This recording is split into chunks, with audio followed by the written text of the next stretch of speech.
Welcome to the Short-Term Rental Pros Podcast. Knowledge, experiences, and actionable takeaways from those who are killing it with short-term rentals. Here's your host, Jeremy Warden. All right, we are live with the Short-Term Rental Pro Podcast. I'm super excited today to be joined by Brian Bockholdt, who is not only a short-term rental investor himself, who's actually live from one of his properties right now, but he's also a financer, having done, how many properties have you financed for clients in your days, Brian? Oh boy. Well, the dollar amount's definitely over $1 billion. I know that. Oh my goodness. Quite a few. But thousands, probably thousands of different properties for sure. investors. No doubt. That's definitely in the thousands, yeah. Brian is one of the leaders in the game for short-term rental financing, and he's also has his own amazing portfolio. So Brian, how did you get started in short-term rentals? Kind of by accident. I think maybe that's the way it happened for a lot of people.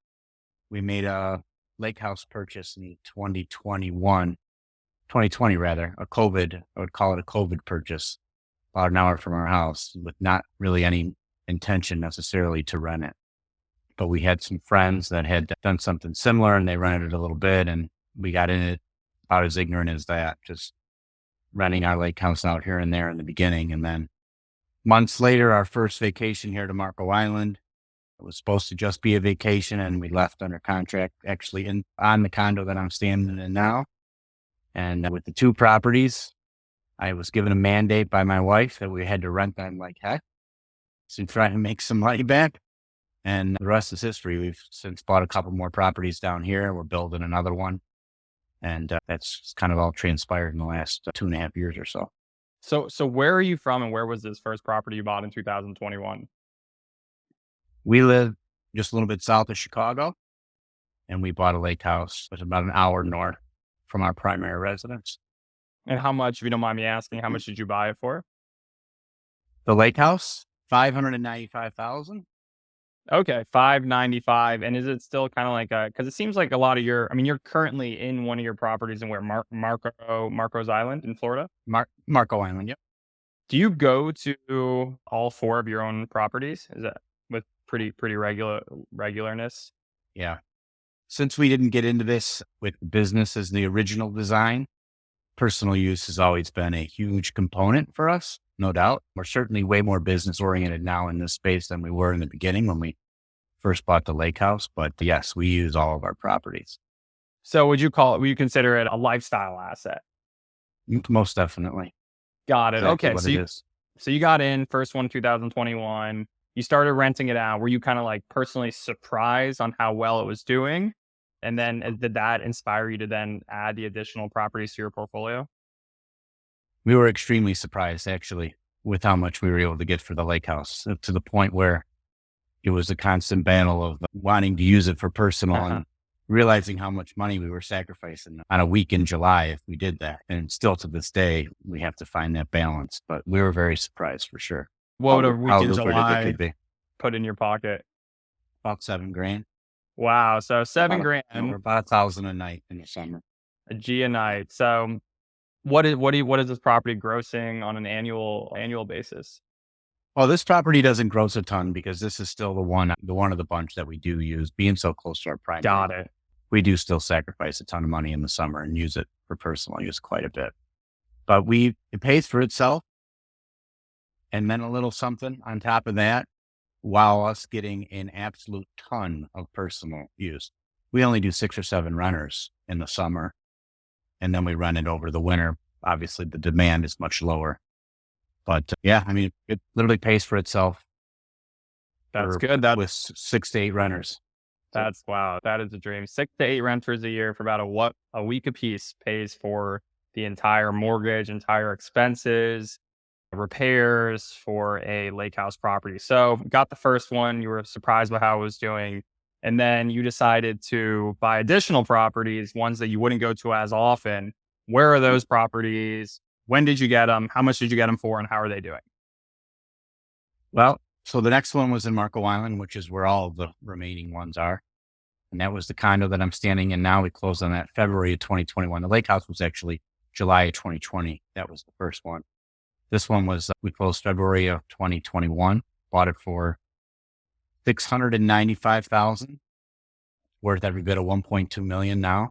We didn't do Wow. a single thing to it. That's just how crazy the market got right after we purchased. We thought we were purchasing high because even at the 695, they had jumped quite a bit.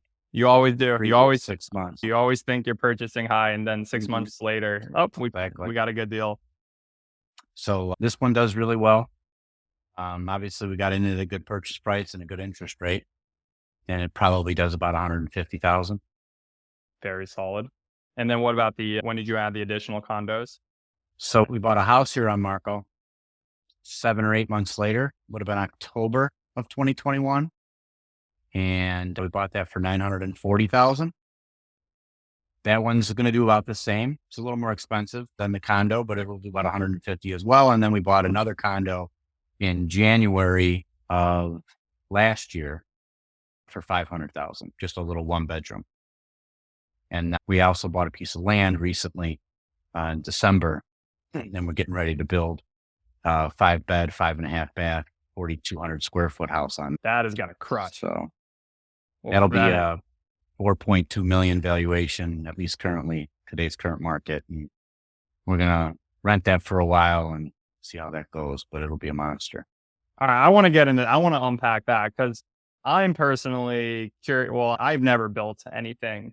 I've renovated, I've added finished square footage, but I've never actually built anything. So I am curious, and this is going to tie into kind of the financing aspect. Brian, his day job, so to speak, tell us, what is your day job? And in the last couple of years, how has your business kind of shifted to largely working with short-term rental investors like yourself? Yeah. Well, my day job is mortgage lending. I'm a mortgage loan officer. I have been since I turned 18. I'm 48 now, so that makes 30 years. Long time. Wow. 3 decades. Yeah, 3 decades. When we first just started, by the time we bought our second short-term rental or so, we started to get in circles and meet and talk to people like yourself and other people doing the STR game, and just my business personally, which was always just standard primary residence stuff 95% of the time. The synergy with the clients, the like-minded clients that are looking to buy STRs, just really blossomed. And I would say now probably 80 plus, and even approaching 90% of my business is STR clients. So second home loan, investment property loans. Largely investors. Okay. And tell us, so you've done you yourself, and obviously we can talk about for clients what you've done, but you've done those 4 properties you bought, did you get a loan for each of them? We did. Yeah. And what type of, if you don't mind me asking, what financing did you do for yourself? And then also what I want to then tie that into is like, what loans do you recommend for your investors? Well, so I was able to do something pretty cool here in Marco that it's not an easy thing to do, which is buy multiple in the same market without having to ever once use an investment property loan. Investment property loans are a great tool, but you're going to have a higher down payment requirement, which for most of the people doing this, they want to get in for as little money as they can, because for most people, the plan is to scale, and they want to hold on to as much capital, of course, as they can, so they can scale quicker. We bought the first condo, the one I'm in now here, we did a 10% down second home loan. And then about 8 months later, we bought the house, and that was a jumbo. So we did 15% down, but we were able to do another second home loan just down the street only about 8 months later. The reason was there is some nuance to that rule. You can't typically do that, but since we were buying a completely different kind of property, we were going from a condo to a single family. We were upgrading properties. We were. So we're basically able to then tell the underwriter the story that, we love Marco Island, we love our condo, but we've decided with the time we spent down here, we would prefer a single family home with a private pool versus condo life. So yeah, that's what I've been told before, because I've done second home loans, and then I've tried to do second home loans again in the same market. And the way, at least I've been told, the way it has to be like an upgrade to like a different type of property. That is the way, because then, I had this one for 6 months, but now I'm leveling up, and the requirements are okay with that. For the most part, that's correct. A lot of things go into it. How long ago did you buy the first one? Did you buy it 2 months ago? And you've already decided you want something completely different? That might be a little harder story to tell. And it doesn't necessarily even have to be upgraded. It could be you bought a 4-bedroom and you decided you don't need a 4-bedroom. Now you want to buy it too. Downsize. Okay. So you need something entirely different. All right. So you were able to get multiple second home loans. And I guess a lot of times in like my social media comments, I get, oh, you can't do a second home loan for a quote unquote like investment property. Unpack that for me. Well, there's a lot of misinformation and just on that exact subject. A lot of people just don't understand it. When you use a second home loan, does not mean you can't rent your property at all. There's no rules against renting your second home, even renting it a lot. Quite frankly, you can rent your primary residence. I mean, I would never do, but some people do that. And there's not any rules mortgage lending wise relating to that either. When you use a second home loan, you can't do it all the time. You can't rent it all the time.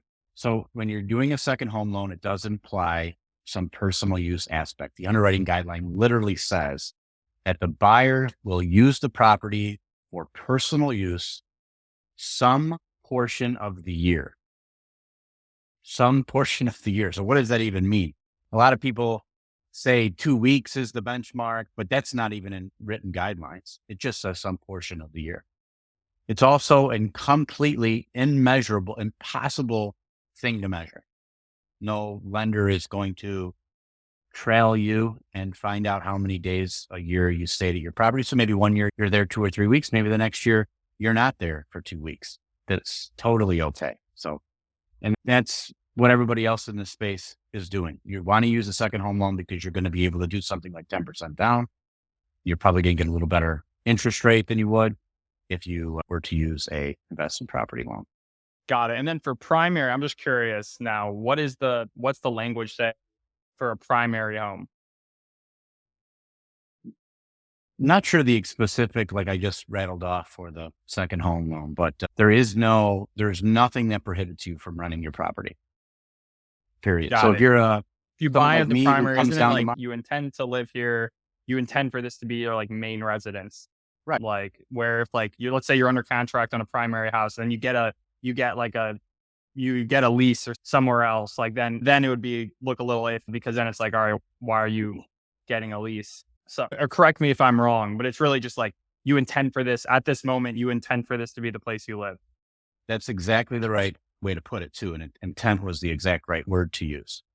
Is at the time that you're signing the documents, your intention of that property is primary residence, second home, whatever it might be. That's it. Your life can change quickly, right? You can buy a property as a primary residence and 6 months later not need that home anymore or need to move for some other purpose, right? Maybe it's a job change. Maybe it's a life change like a divorce, or suddenly you're pregnant with triplets and the house you just bought 6 months ago isn't going to work for you anymore. You can go right on and buy something else. And you don't have to turn in your old loan. Some people even think you have to change the loan because it's a primary residence. You absolutely don't have to do anything. You don't have to tell anybody. Don't have to tell anybody. Nobody's asking. At the time you signed the documents, your intention was to use it as a primary residence. Things change 6 months later. Nothing can be done about it. Yeah, it's just bad. I mean, I'm trying to remember the name of the case, but somebody bought a house. I think they actually bought 2 houses. They bought one as a primary, one as a secondary. And they had a lease document signed prior to closing from somebody saying that they were going to rent the house from them for a year at a time. Yeah. Then that shows that you clearly don't have the intent to live there if you've already signed a lease document. Yes. So that would be occupancy fraud. That would be mortgage fraud for sure if you were to do that. But there's still plenty of ambiguity though, and things can change. But that would be a no-no for sure. Got it. So don't mess around with any of that. So kind of we're despelling second home loans. You need to stay there a certain portion of the year. Or Brian, if I butchered that language, but essentially second homes, they're okay for short-term rentals. You can do, and the advantages are 10% down versus an investment loan when you have to do 20% down? Well, you can do as little as 15% down, but you really get hammered pricing wise when you do that. So you're a little better off at 20, and then Like some banks with, whether it be like their portfolio products and that, they might require even 25% down for investment. So worse terms and more down on an investment property. All right. So 10% down for a second home loan. And then what would be an investment loan? Starting at 15% down, but you're going to get worse terms interest rate wise, and you really get hammered at that 15% down level for an investment property. So you'd be a little better off sometimes to do 20 or 25. So you're looking at a much more significant financial burden on the front end when you use an investment property loan. So what I want to do, so a lot of people now are talking about, oh, interest rates. I want to get into what you're seeing today, like what are and then kind of what you would recommend for folk, but let's break it down. Just how crazy on your side was 2021, 2022 from a mortgage standpoint? Pretty historically crazy. I mean, rates in the twos. I even did some loans for people, some ARMs were people as low as 1.7%. So that was pretty crazy. I bet they wish they've got a fixed rate. Yeah, maybe. Yeah.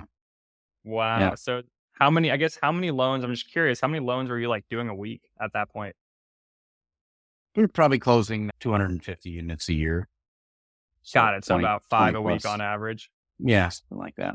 One every day. That's crazy. So I don't know, let's assume $500,000 of purchase price, multiply that by 250K.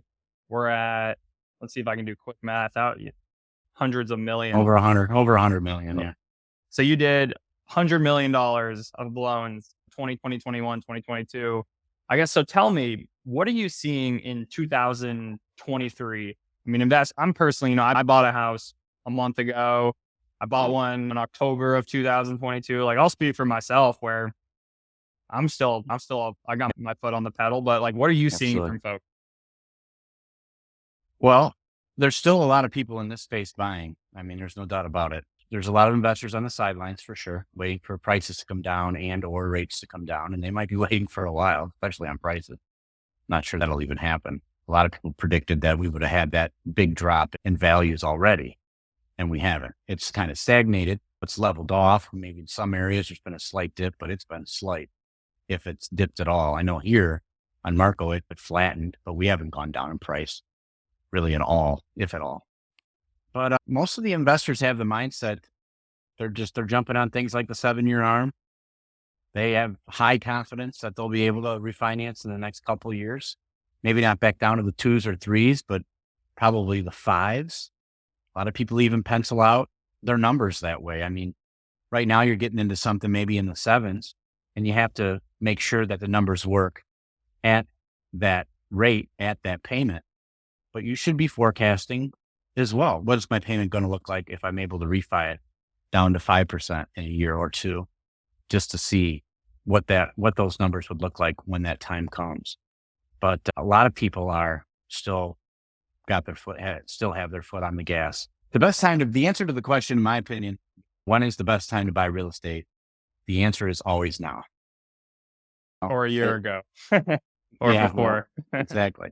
It's the waiting game pays off far less often than people that are aggressive and just get in and do it now. Yeah. And I would say the thing with real estate is, like with a stock, yeah, you could time it. A stock goes up, it goes down. There's really nothing you can do to affect that stock price. Real estate, you can affect it. Like, you buy a house, you put value into it, you can increase its value regardless. Like, the market could go down 10%, whatever market you're in. You could buy a house in that market. The market could go down 10%, but you could have created 20% of value, and you don't have to spend $1 million to create value. You can paint the house. You can put in new hinges and door handles.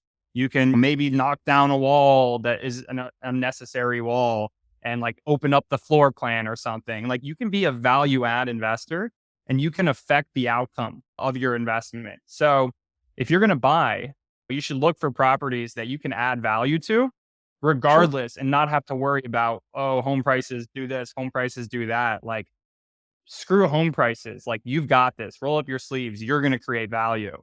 So you think the time is always going to buy. So don't try and time the market. But I'm curious. So let's just say a 30-year second home loan. what rates are we seeing today for that? 30-year second home loan, you're in the high sevens right now on a 30-year fixed. We With have some ARM 10% down. products with 10% down. We have If you some go ARM to like products. 20% down, what are you seeing? Is it a little bit lower on the rate? For the 30-year fix, you're really the same. Okay. Yeah, you're basically the same on rate. Maybe a quarter lower or something like that, but it's not super significant. And then on the ARM products, which can you explain what an ARM is for those who don't know? Sure. An ARM is simply a loan where the interest rate is not permanently fixed. There's 5-year ARMs, 7-year ARMs, 10-year ARMs. We even have a 15-year ARM. All ARMs, typically, and with us at least, all ARMs are amortized over 30 years, just like a 30-year fix. But a 7-year ARM is fixed for the first 7 years. After 7 years, it becomes an adjustable rate. And what does it adjust to? It would basically adjust to the current market at that time. So, and there's always a cap. Like on ours, there's going to be a 5% lifetime cap. So if you get in at 7, it can never go up any higher than 12. Okay. And they can go down just as easily as they can go up. And what would they shift to after 7 years? Like, would they go from 7 to, can they go from 7 to 12 and then stay at 12 forever? In the first year, they could increase their entire cap, which would be that 5% potentially. But again, it's just going to go to the current, whatever the current market is. So if that is 12, or if it's 14, it's going to go to 12. And that I'm assuming is based off like the Fed funds rate. Well, it's actually right now based off of the LIBOR. The SOFR. The LIBOR has gone away. It's the SOFR, it's called. And so it becomes a 6-month adjustable after the 7 years or the 10 years or the 15 years, whatever ARM. Where it's fixed for those first 7 or 12 or 15 years. And then once it becomes adjustable, it can adjust one time every 6 months. And what is that current rate you're seeing? Let's say a 7-year ARM. What for that first 7 years, what does it look like? So a lot of different things that impact it. So whether it's jumbo or non-jumbo, the rates with ours at least are cheaper if it's jumbo. We have better rates for new construction. So it's a little difficult. I mean, I don't want to put out like an exact quote because it can range really from the 6s all the way to the high 7s, depending on various factors. But depending on someone's situation, it might be to their best interest to take the ARM over the 30-year fixed products. And we just kind of look at that on an individual case-by-case basis and determine what's best for that client at that time. Got it. So you really have a personalized approach to each client. So for what I want to get into, what I'm curious about personally, and something I've never done, which I feel like I have experience in a lot of different things, but I don't have is new build. What's that look like? Like for me, let's just say I had an additional, I don't know, like 15,000 or 10, let's just say $10,000 of like DT I could work with additionally. What could I do from like a new construction standpoint? How does that work? Well, it's not too much different than buying a pre-build. Process is a little different. The mortgage side of it is not necessarily that much different. As far as building experience, I have no building experience. So I'm doing this one with a partner. My partner is a Chicago developer. So I'm kind of the silent partner. We're in it 50-50, but he's running the show. So this is the first house that I've ever built too. So I'm learning for sure as I go. There's a lot of advantages to building. The cost of the land and the cost of the build on this particular project will be about $2.5 million. That's what we'll be into it for. And right now it would be worth about 4.2. So obviously we're walking into a ton of equity if that bears out. And what did you have to put down? So let's break it apart. So when you were identifying the land, how did you finance the land itself? How did you finance the construction? Do you roll the two together or are they like separate pieces? Well, so we did it all at once. And that's one way you can do it, where you purchase the land and you get the construction loan all at the same time. If you have your like plans and specs in place already, then that's something you can do. In order to get the construction loan, you need to actually have all the plans and specs. Otherwise, you would buy the lot first, 20% down on a lot loan. That's pretty much an industry standard. The lot was $850 or so, $860, 20% down on that. And then 10% down on the construction loan, typically, depending on the loan size, can be more than that if it's into the jumbo territory. But the equity from the lot loan is applied to, right? So like if you put 200 grand down on your lot, when it comes time to do the construction loan, that's 200,000 in equity that you have already going into the construction loan transaction. Got it. So let's say in your example, you bought the land was, let's just call it $1 million. So you put 200K down, and then the building cost is going to be like 1.6, Oh, 1.5. 1.5, which means you'd be all in 2.5 million. You would need 500K down to fund that. So then you would have to raise it, or you'd have to invest an additional 300K in cash to now fund this $2.5 million all in project. About right. Yeah. Got it. So you're going to if you put 500, and this is where it's crazy, if it actually comes out worth 4.2 million, now that 2.5 million is going to go to 4.2. So you're going to have $1.7 million of equity. So of equity in the property on an initial cash investment of 500,000. Correct. That's what we're hoping for.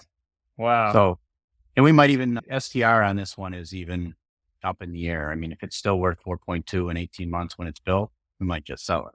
Right. But if the market does, if the market does cool and it's worth 3.5 and I doubt it would go down that much, but say it did, then we're not in a hurry. We'll happily turn it into an STR until the values are back up over 4 million. I mean, that's one thing about real estate values. You can be afraid they're going to go down, and they will go down at some point. There will be a cycle. We'll hit it at some point again where there'll be a nice dip, 10% or 15, maybe even 20%. It'll happen at some point, but it always goes back up. I mean, there's never been a time in history where they went down and they didn't go back up. Even in 2008, look at how far values crashed in 2008. And by 5 or 6 years later, they were back, or maybe 6 or 7 or 8 years later, they were back to where they were. And now they're double what they were. Yeah. So, and what I say is that when people are like, oh, is real estate going to crash? Like the prices are too high, yada. It's just like, well, are there really that many homes being built? It's a game of supply and demand, essentially. And it's hard to build a home. And you now have more experience than I do. Is it hard to build a home? I mean, you're working with a home builder, so I think that's a slight advantage you have there. But it's difficult. Yeah. The zonings and the permits, places make it very challenging to build. You're building a nice thing. You're building a multi-million-dollar house, which a lot of times cities want nice houses. As much as everybody acts like they want affordable housing and politicians say what they need to say to get elected, it is hard to build affordable housing. It's hard. Yeah. That piece of land you're on, if you wanted to put like a 10-unit apartment complex where you did rent for $1,000 a month, I'm sure they would have laughed at you. I mean, they would have said to the city that they would have said to like the locals, like, oh, we're trying to do affordable housing. But then they would be like, don't do that. Don't actually, please build a really nice, big, expensive house that's cost millions of dollars. Yeah. Not a lot of affordable housing on Marco Island at the moment, but yeah. Got it. So you're building so your goal with this house is potentially flip it. The thing that I think that's cool about building is like, people say, oh, what's like a good market? Oh, Marco Island's a great market. It's a terrible market. X market is amazing. Like for me, a lot of times it's like the right property. I mean, obviously having good like market fundamentals is important. You don't want to see that a market has like 5 times as many short-term rentals as it did 3 years ago. And in order to like do really well, the ones that are crushing it are just like multi-million-dollar properties with all the amenities they need, the heated pools, the hot tubs, the basketball courts. Like I'm going to stay away from that personally, but as long as like I can be in a market and I can have like, it's not ultra competitive and I know that I'm going to have a very competitive property, but a lot of times that means like the right property and being able to build like from ground, that gives you a huge advantage because you can customize the home to have high potential as a short-term rent. Is that something you're doing? Is you're trying to make it like a very attractive short-term rental, or you're just trying to build like the nicest home possible? I think we're just, we're not as focused on that. Yeah. We're just trying to build a really nice home. So, and like I said, I'm along for the ride kind of on this deal. So we're really just following the professional's lead. We want to make sure that it isn't just done perfectly as an STR, but if we do sell it, obviously good chance we're going to be selling it to somebody as a primary, more likely than we would be selling it to somebody Got it. that As would an that would STR. short-term rent it at that price point anyway. So It'd be a very wealthy person from yeah, New York or Boston or Chicago or yeah, Canada or something who wants a second home in Florida sure. Or primary. A lot of or people are, primary sure. moving there. True. Okay. Because it gets my head spinning. I'm like, I think about like, what floor plans do I love for short-term rentals? I'm like, if it's a 5-bedroom house, I want that basement to be like the bunk area with the game room. Like, I'm just imagining what I would to the space, which Yeah. honestly, now just based off this conversation, I want to do a new build. Okay. I I'll think let you know how it goes. you sparked my interest. Not that you've tried to at all, but dang, that might be the next domain, the new Well, builds. maybe. Yeah. I need a builder. Ask me- Anyone listening to this ask- who builds, let me know. Ask me in 6 months or so. We haven't even started. We haven't even broken ground yet, but we're getting close. God, you haven't even broken ground yet. Okay, cool. No. So you're financing and you've done construction loans, land loans for investors in the past. Oh yeah. Yep. And you can build a second home. It's really the same terms down payment wise and that as it is on a pre-built. So you can do a 10% down. You can do a 10%. You're going to pay a little more for the lot. Like I said, 20% down on the lot loan. But unless you go over $1 million on the second part on the construction loan, you can still do 10% down on a second home construction loan. And you can, so for a primary construction loan, can you do 5%? No, Or 3 now? it's 10. Yeah, it's 10. Got it. I was about to say, because then you could intend to live there and then you finish construction 2.5 years later. That's at that true. point, Yeah. at that point, you got kids to feed. You got Yeah, that can happen. That's for sure. 2.5 years. That's a world. To me, that's a world. That's 10% of my life right there. That's a world away.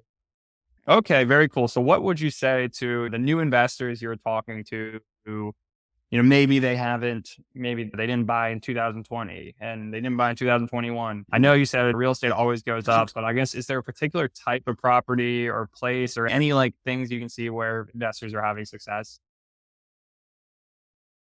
Well, I can speak a lot to my personal experience on it. I think it's very valuable to spend a little time in your properties. So we like I mentioned earlier, we stay in all of our properties at least a little bit.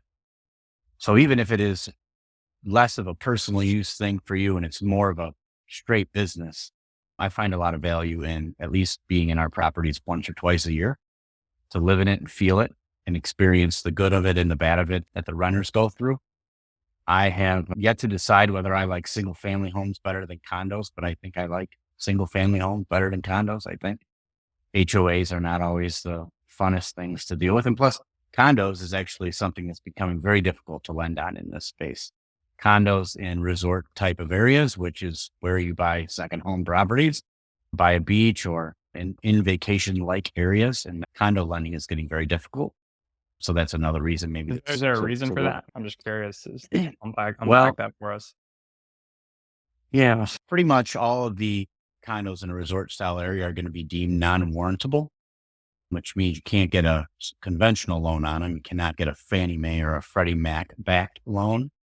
But then even lenders who can lend from their portfolio where they're not lending based off of Fannie or Freddie rules, they still don't really like them in their portfolio either, just because of the transient nature of the developments.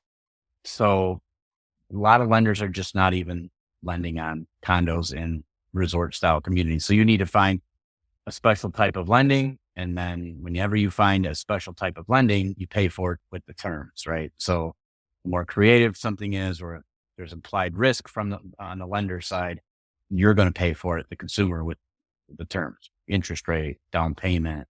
A lot of these condos, you're not able to do the 10% down on the second home loan. You're putting down 20%.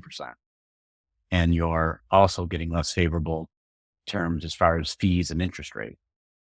So single families are a lot easier to finance right now than condos. And this change has really happened in the last couple of years. Got it. So that's one change. Also, the second home loan for a few years there, second home loan and a primary were like at the same interest rate. And then about a year ago, they unhinged them, or they unpegged them. I think that was their official terminology. And pushed it a little bit closer to pushed it closer to an investment loan. But yeah, that's one of the changes you've seen too? So basically what they did was they were aligned with, as far as interest rates were concerned, they were exactly aligned with primary residences at the time. There was a little bit more of a down payment requirement for a second home. It was 10% down. Whereas, of course, conventionally you can do 3.5% or 3% or 5%. There's programs for both. But interest rates, they were priced the same. Now, while you can put down less money on a second home loan, 10%, the pricing is the same as an investment property now. So they used to align with primary on interest rate, and now they align with investment property.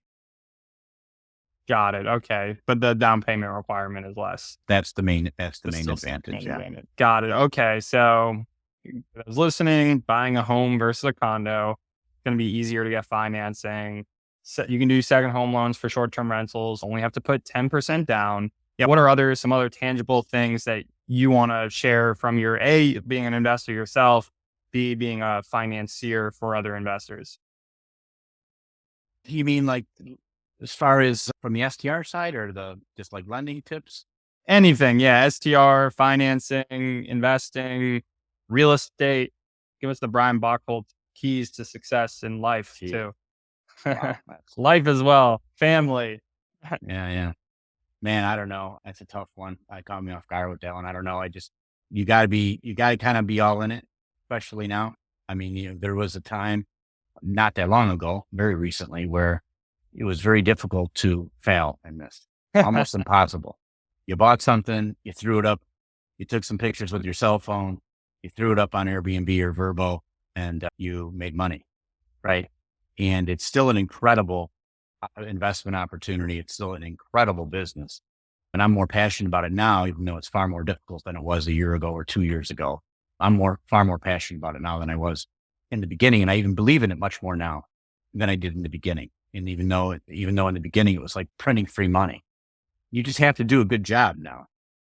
You've got to be in that top third. You have to, you just got to outshine the competition, but it's not that difficult because, I mean, here on Marco Island, a lot of my competition is still taking pictures with their cell phones. They're still not putting they're not amenitizing their units.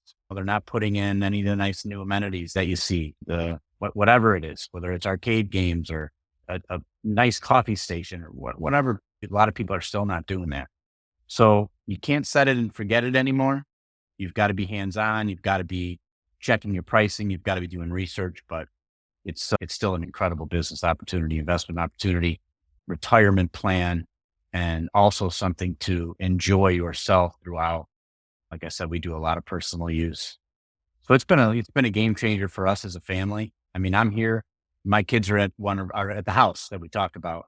I'm here at the condo doing this with you. The kids are in the pool right now at the house, waiting for me to get done so we can get the jet skis in the water. So, for so many, so many reasons, man, for so many reasons, it's been a game changer financially and from a family aspect and everything in between. It's been phenomenal. Got it. And I recommend it to everybody, to everybody and anybody as a lifestyle for sure. Got it. So for folk who are listening, who want to get started, want to buy their first house, maybe they don't know what their financing options are. Maybe they've talked to a lender who doesn't know what they're talking about. And how could they get in touch with you? Well, I'm happy to, they just reach out to me in any capacity, email or phone, and I'm happy to have a quick chat, 15 minutes, go over.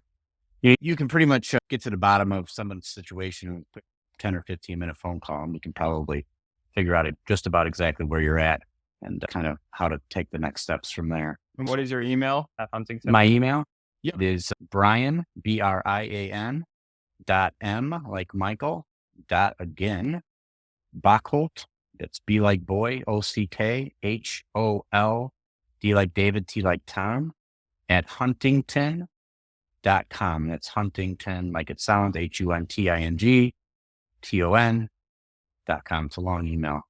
Or you guys just can look up Brian Bockholdt, Huntington Bank, and he'll pop up. I'm there. You can Google me. Yeah. And you guys definitely, if you want to know what your options are, and even like for folk who maybe for me, I couldn't get a loan a year ago, but I think I talked to Brian about my situation, and he said, "Oh, you need 2 years like this is what you need, 2 years tax returns, et cetera, et cetera." So for folk who this is a long game, you want to put yourself in the position today or to maybe get a loan next year, get a loan the year after. Real estate's, Brian's been doing it for 30 years. That's a 30-year mortgage right there. So we're in this for a good time, as you said, the lifestyle component, and we're in it for a long time. So you guys are in the right place. Brian, it's been such a pleasure having you today. Thank you so much for coming on. Hey, man, it's been a pleasure being here, and I really appreciate you having me on. Thanks, Awesome. Jeremy. All right, Brian, until next time. You bet.